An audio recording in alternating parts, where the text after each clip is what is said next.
Relativity. Specifically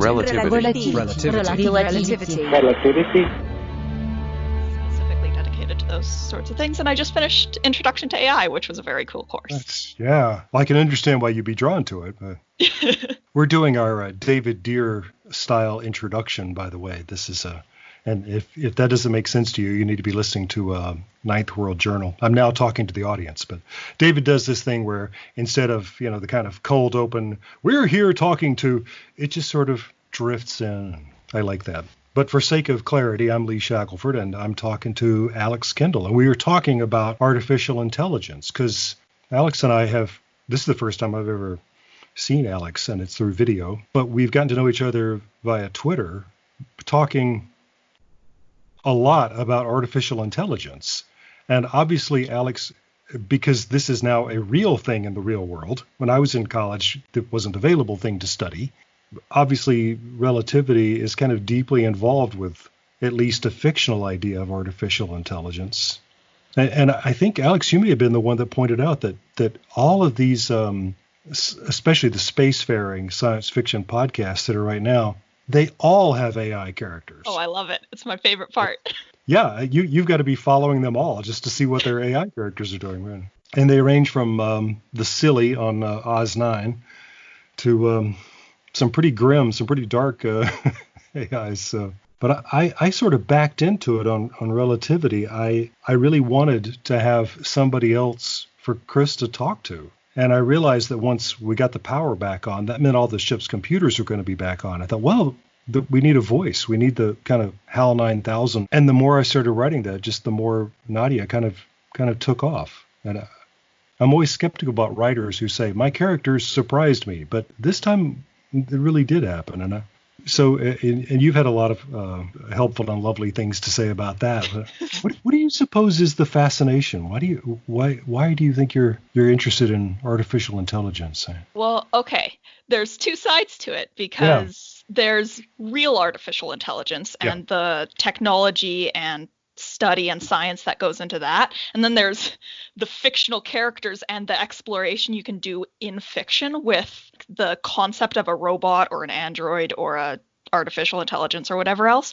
Like, they're two kind of separate fascinations that just overlap and complement each other, because for like the real interest in real artificial intelligence is the idea of trying to design the way humans think. Mm-hmm. Because there's a million examples I could go into, but like, for example, what people classically think of as a modern AI, you think of Google or Alexa or Cortana or whatever. The science that goes into designing a system to be able to answer questions is not particularly hard. Designing a system that can parse a question out loud and then answer it out loud is really different and hard and fascinating. And then you get into stuff like the Turing test, where you have like, can we make a computer that you can't tell from a human? Then that's where it sort of branches into fiction of like, if we can get to that point where we can like make sentient life, or even if it's not sentient, it acts sentient. If we can make something like that, what does that mean for the world? And it's just, it asks interesting questions. And then you get like the interesting stuff in fiction, like, I mean, Relativity explores it, a lot of different things explore it, but like, what counts as a person, what counts as consciousness, different views of the way that people think and just process the world. And I don't know, I will stop talking now. No, I wanted to have you on the show so you could talk, because I think you're fascinating, and it's a fascinating topic. So I'm glad you went right to what I consider the meat of this, is that people, they're sort of wondering if Alexa knows what they're doing and is really interested in what they're doing, and maybe they don't understand that. I don't think Alexa is really at that level. I don't think Alexa cares. I'm sorry, but she may tell you that she does, but that's because somebody told her to say that. Yeah, she does tell you that she does care, because she's hard-coded to, and I mean, here I am like calling her she. Well, exactly. But like, those devices tend to have hard-coded answers even to preference questions. Like if you ask Alexa, her favorite color, she'll answer ultraviolet. Like, I didn't know. love that. That's Yeah, great. right. But it's Well, I remember that early on when Siri, I think, was just sort of brand spanking new, that I couldn't resist. So I asked Siri what she can tell me about HAL 9000. And in those days, the answer they had built in was a little kind of a tetchy little pause. And then she would say, "We don't talk about HAL 9000." Which is just some playful people, Yeah. Well, see, that's making also fun the of it. thing, is the people who program that sort of thing are also just as big nerds about it Of course, yeah. as, so it's like they want it to do that sort of stuff because it's fun. Right. I think people may at the moment, I mean, the general audience, really underestimating the difference between where we are in fictional AI and real world AI. And yet we're getting closer, are we? Are we? Yeah, I'd say we are. It's the power of human empathy, Huh. where you see something that acts like a person and looks like a person, so suddenly it's a person. Like, I mean, even like, I know the way that computers think to a certain degree, but I still like cried when the Opportunity mission ended, just Yeah. because like it made me really sad because the robot died. But like, Right. it's it's a it is a computer and it does It not wasn't have alive in the first consciousness. place. We don't have to ask these questions about like, is it conscious yet? We're always getting closer, and there will, like, I don't think it's anywhere in the near future, but there will probably eventually come a line where it's like, well, what do we count as intelligent? And also, is intelligence the same as consciousness? And all sorts of questions like that start to come into play when you like theoretically have something that can properly behave like a person. We're calling it artificial intelligence and not artificial consciousness. Or where do you think the line is? I could not tell you.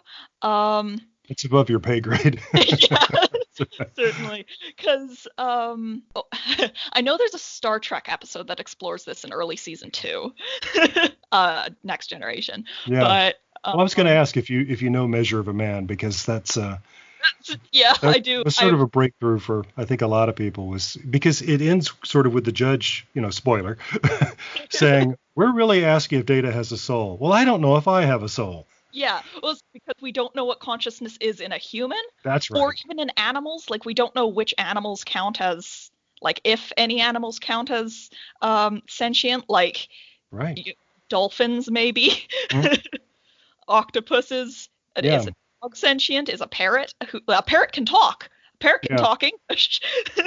Well, the parrot is a good analog for some of these computer systems, though, because a parrot may imitate what you're saying, but they probably don't know what it means.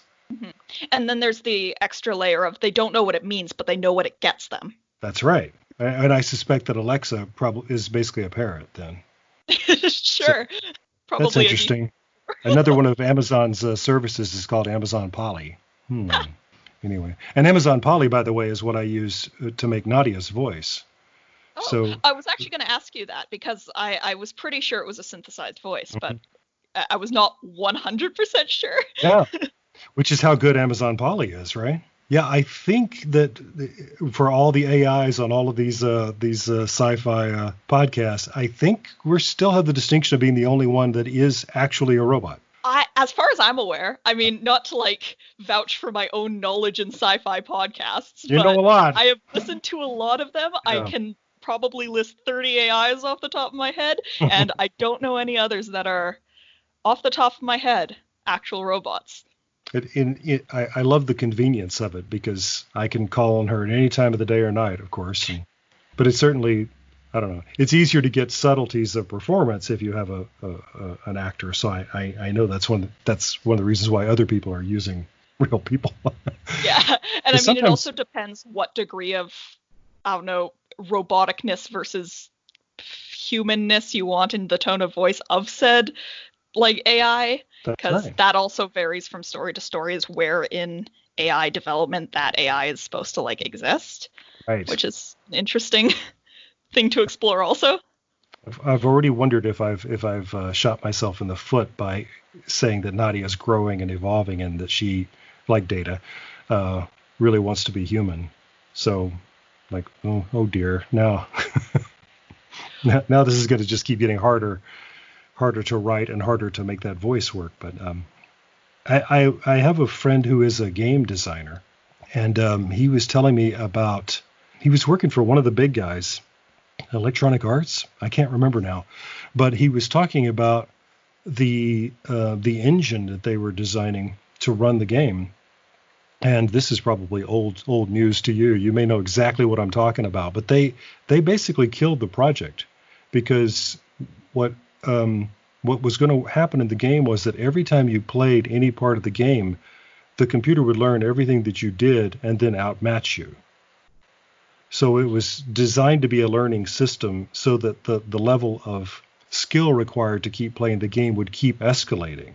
And one of the things that became troublesome to them was the realization that if we keep going down this path, we do have the potential to end up with a computer that's smarter than any of the players. That's kind of problematic. But just because they stopped playing with that at Nintendo or wherever it was, that doesn't mean that other people aren't playing with the same thing. Are you doing that? Are you aware of people who are trying to figure out how to bump the curve like that? Well, okay, so I'm not aware of any specific projects, but like that as a concept is kind of like when you conceptualize AI research into just one big bubble, is the goal essentially is to make things think like humans. But the thing is, a computer doesn't think like a human. Yeah. So if there is a deterministic solution to a problem, the robot will always do better than people. Mm-hmm. So like things like playing chess, it varies a little bit with like an AI that plays chess because technically it has to respond to other moves. But theoretically, a chess playing AI would be able to think so many moves in advance for a million different options that it will basically guarantee once it has learnt, it will be better than people. Yeah. Well, I just heard an interview with Bill Nye just the other day, and he was talking about robots and computer thought, and he said, my grandchildren or their children are going to look back at 2020 and say, wait a minute, you used to drive automobiles? Why? And he said, and we're going to be saying, yeah, and well, didn't people get killed doing that? Yep, every day. Yeah. Wasn't that massively inefficient? Yeah, it was. Yeah, that's all we had at the time. We're amidst the technological revolution. I know that when the robot car becomes more, something more widespread, I can imagine the tremendous pushback just because we don't like having our autonomy taken away like that. But the fact is, they're already better at it than we are. They're way better at it than we are. But they can't make human judgments. And that's what I was just going to say, is they can't make human judgments. So you run into the problems of like, when you run into a problem where there is no right answer, what do you program the computer to make the choice of?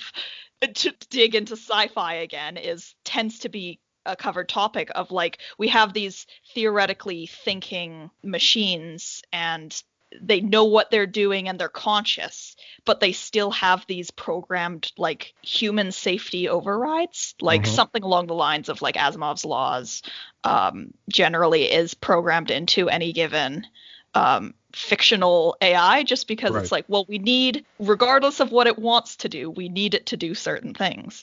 And that is generally tends to be explored along the avenue of it's like, but those are not like written in stone factual rules. Yeah. And there will always be exceptions. So yeah, conceivably in your career, one of the things that you may be doing is writing software that will help govern self-driving automobiles. And if I'm following you right, you're saying that means that the part of the bird will fall on you to say, okay, if there's person X in the crosswalk that you can see, and there's one person in the car, don't make the judgment that it's okay to murder the person in the crosswalk for the safety of the person in the car.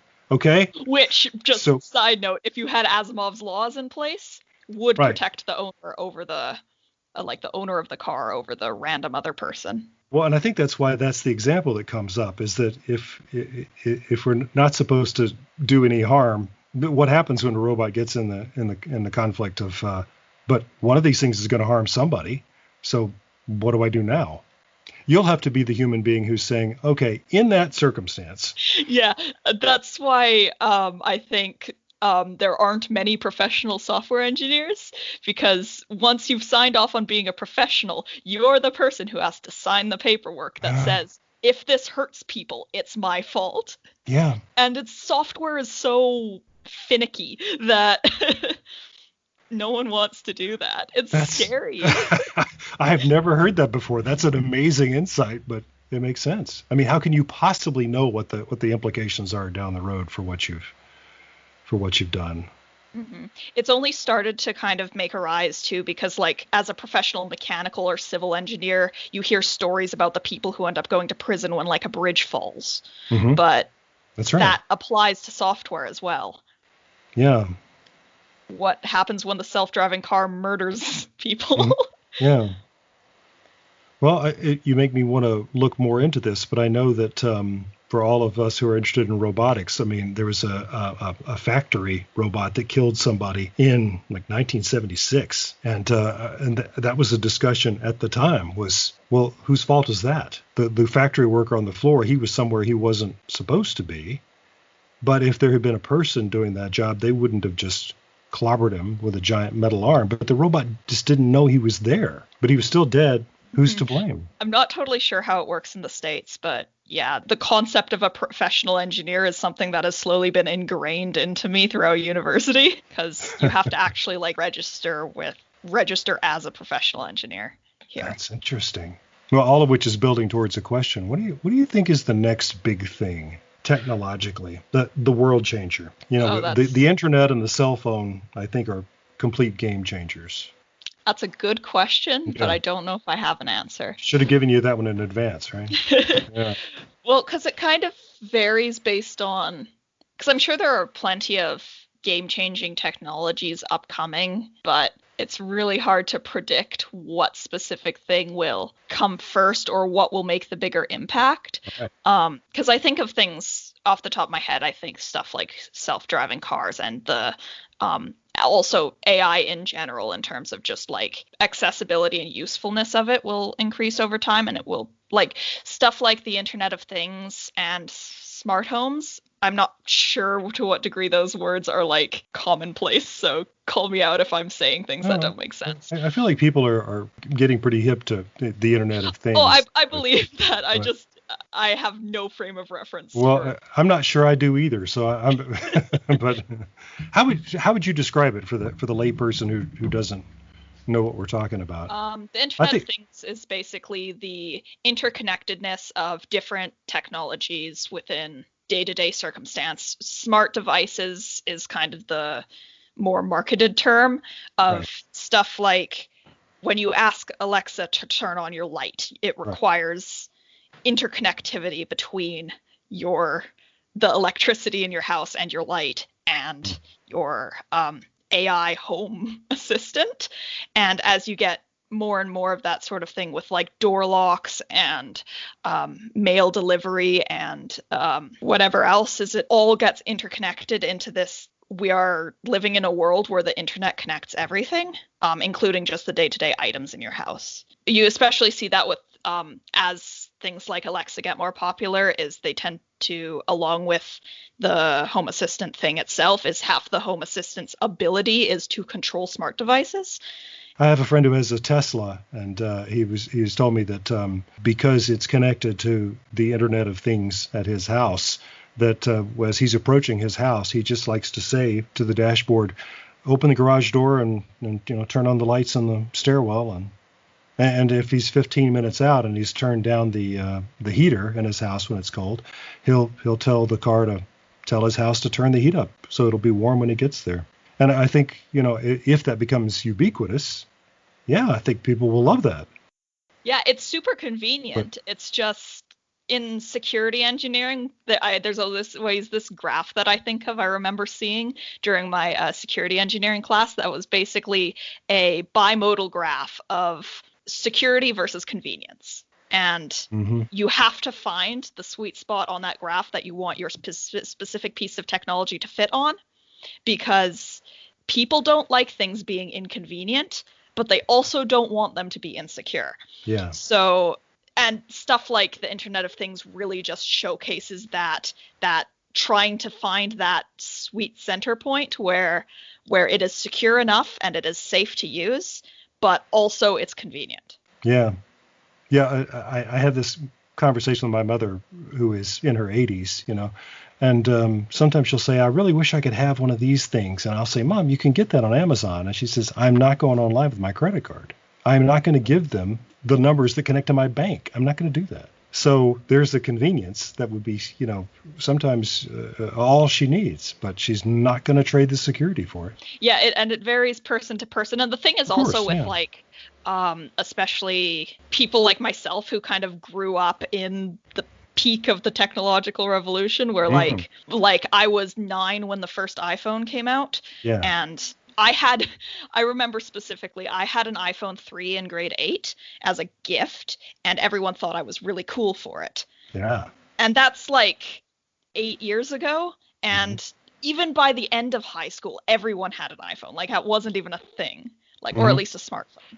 Right. So like, that's my range of, I'm used to technology evolving ridiculously fast. And as such, people my age tend to lean kind of heavier into the convenience opposed to the security, just because they are used to technology being convenient. And you haven't experienced it as just being a crapshoot. You don't think that it hasn't been your experience that it's suicidal to put your personal information into your iPhone. Oh yeah, and then you get stuff like, here's more convenience of an iPhone is the like health file allows you to have your medical ID. That's super useful for people who like would have worn bracelets or maybe do wear bracelets, and like having that information easily accessible on your phone. But at the same time, that allows for such simple, if you find someone's phone, chances are with just the main menus without unlocking the phone, you can find out their name and phone number and maybe address, and also potentially some like lethal allergies or health conditions and whatnot. But like, you can learn a ridiculous amount of personal information about a person just by picking up their phone, just because of like convenience features. Which, in a bizarre way, brings us back to the original discussion, which is the way things have turned out in Relativity is that we have a person who is now entirely dependent on somebody back on the ground, who they can't physically interact, and this machine, who, when last we left her, is a 12-year-old girl. People who haven't seen 2001: A Space Odyssey know about that relationship with Hal. And so it's a question that's been around for at least 50 years. Is it wise for us to trust so completely in a machine? Is it all part of the same question, that we'll always be on this cusp between convenience and security? You think? Or? Yeah, I mean, probably. The thing is, because it's not a clear line either, is some people will lean further into one side than the other, and there is no clearly defined line of this is how convenient it can be while still being secure. So that's that's where I do want to vouch for Hal for a second, because I like Hal, and he's not evil. No. Hal has been described to me throughout my life as like the go-to lawful evil character, but he is so not. And after actually seeing Space Odyssey, I love Hal. He's true neutral. He is just programmed poorly. He does not have the leaps in logic that humans would have to make to judge a situation safe. And how that exhibits in that specific story is the fact that he is prioritizing the safety of like the ship over the people in it, which it's totally reasonable for a computer to do. It has no ill intent. I'm so glad to hear you say that, because the older I've gotten, the more times I revisit 2001, I think, wait a minute, he is just doing exactly what he was told to do. I don't. I have so many feelings about that. Yeah. I think HAL is a great example of AIs just functioning as they are supposed to, which is also where you can like explore with different stories, because like HAL was not a learning AI. I think they might have called him one in the thing, but the way he behaves as a computer does not really exhibit learning. Yeah. It just exhibits intelligence. I mean, I can get into the kind of, there are distinct different categories of AI in the real world that we like apply categorically as kind of higher and higher levels of intelligence, because you can start with just, because what people think of as an AI isn't inherently what an AI is, because an AI is just, in actuality, a machine that responds to an environment with a specific set of actions. A reflexive AI is kind of the most basic form of an AI you can have, which basically it sees something, it does what it's supposed to do when it sees that input. Yeah. I don't know, like you know those piggy banks that when you put the coin on them, like the little cat paw comes out or whatever? Like that could be described as an AI. Just simply because it, I mean, it might not be programmed as one, but the term artificial intelligence is coined to how something is programmed more than necessarily what it does. As in, is it programmed to follow logic, or is it programmed just to do something? Oh, that's very interesting, and I didn't know the distinction. The thing that a lot of people associate with like specifically fictional AI, the concept of an AI in like a story tends to be, it'll generally be a neural net, which is a type of AI, with machine learning as like a major feature. The thing is, machine learning is kind of an overlapping category with AI. So they like, an AI does not necessarily have to be adaptive. So then there's a category of AIs that are adaptive. The whole idea is to keep learning and. Mm-hmm. Yeah, and when you get into more complex AI, and what people generally coin as AI when they're talking about it tends to be something that can learn and adapt, and frankly, it fits in the category of machine learning. It's designed with a structure of logical deductions as its basis, and then it can learn and change those actions based on stimulus. And that does start to sound more like we're talking about an organic being of some kind. This is and that's the thing, is it's basically a degree of like an avenue of computer science that is designed to replicate the human brain. Mm-hmm. Do you think that's funny that that's the goal? Like we're so freaking great that we. I've had this exact conversation with so many people. I love it as a topic, because there's nothing that inherently makes the human thought process so special. It's just that it's the one we know, and we want to see if we can imitate. All right. It's that's the only perspective we have. Yeah. Because it's our own perspective, we want to like when we are interacting with software, it would ideally behave the way we intuitively expect it to. Right. And for it to do that, it has to understand how humans think, which is way more complex than that sentence. Right. Like you're just like, oh, let me just program this computer to think. Yeah. Because there's an XKCD comic that's like someone asking the person for like, can the software tag whenever it's in a national park? And it's like, that's easy. That's just a GPS tag. And then what if it has a bird in it? That requires 5 years of research. Yeah. Give me a minute. Right. And it's just like, it's these little things that both like humans can do both with just inference, I guess. Mm-hmm. Whereas a computer, part of it is super easy. The other part requires thinking like a person. Which is massively complex.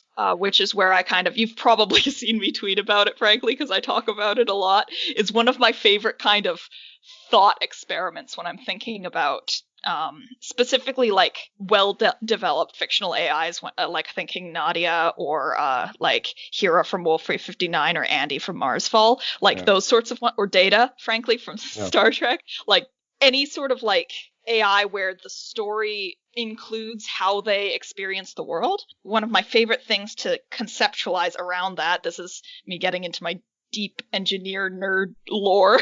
I love to like approach those things like, how does Nadia see? And so it's like, because we know that, I mean, I don't know inherently. I assume there are cameras since Nadia needs things to be moved for her to see. So it's like, okay, so she views through cameras. How does she parse that information?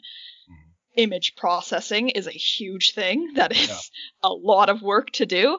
And it's like, well, does it stop at edge detection or does she go for full classification? And it's just like, this is, this is just where I start to like blend the two categories, because theoretically, if these things did exist, they would be thinking in the ways that we already know, or at least evolutions from them. So we have all these models for like how we make computers think like people. And I find it very interesting to apply that to the logic that we pretend computers are thinking with, and then go, well, how are they doing it? That's just, that is something that I like to do that I have never been able to properly like express to other people because it's ridiculously niche. Yeah, but I find it thrilling just to read and to hear your enthusiasm about it, because my guess is that this is the origin point of all of the great breakthroughs of science. Is when somebody says, "Yeah, but what if?" You could be the one who's going to make the great breakthroughs. So, it'd be cool. It'd be cool, yeah. Let me work on the robot that goes to space. Yeah, that's right. And you can be, for future generations, you can be either the most loved or most hated person who ever lived after you've signed on that dotted line. I mean, I could just sit and talk with you about this stuff forever, because we're obviously both fascinated by it, and you know a hell of a lot more about it than I do. I'm just making stuff up. So, you're doing a good job. Thank you. The thing is, if you've interacted with computers, you probably know how a computer works. The question is how to make the computer work like us. Yeah. Well, that's a really good summation. I mean, maybe people listening to this will take that away as a thought, because I think most of us as users, we don't think that way. We're not thinking about what the computer makes of us. But yeah, so great to talk to you. And I promise you there's more Relativity coming. We're 9 episodes from the end, but we had this thing happen, this pandemic thing, and it's brought a lot of things in the world screeching to a halt. And my golly, we were going to meet in person this week. This is the week that Wi-Fi Sci-Fi Live was going to happen, and it didn't, and it's not going to. It's not going to right now. We're gonna do something somehow. But the venue in Seattle where we were going to do the show has succumbed to the coronavirus. So now all of us who are showrunners for those 6 shows, we're talking about maybe we'll go somewhere else. Maybe we'll go to British Columbia. Don't go too far away. Right. Well, can't travel very far. That's right. We were at least in your time zone when we started before. Seattle's easy for me because it's just like a hop off the island. Yeah. But like, it was really lucky that it was there. It got me really excited because it's like, that is actually feasible for me. It may yet be Seattle. Who knows? But well, thanks for taking time out of your day. And thank you for having me. It was a really cool discussion. I know I wouldn't have to twist your arm to talk about AI. So. Right. I'll talk to you again soon.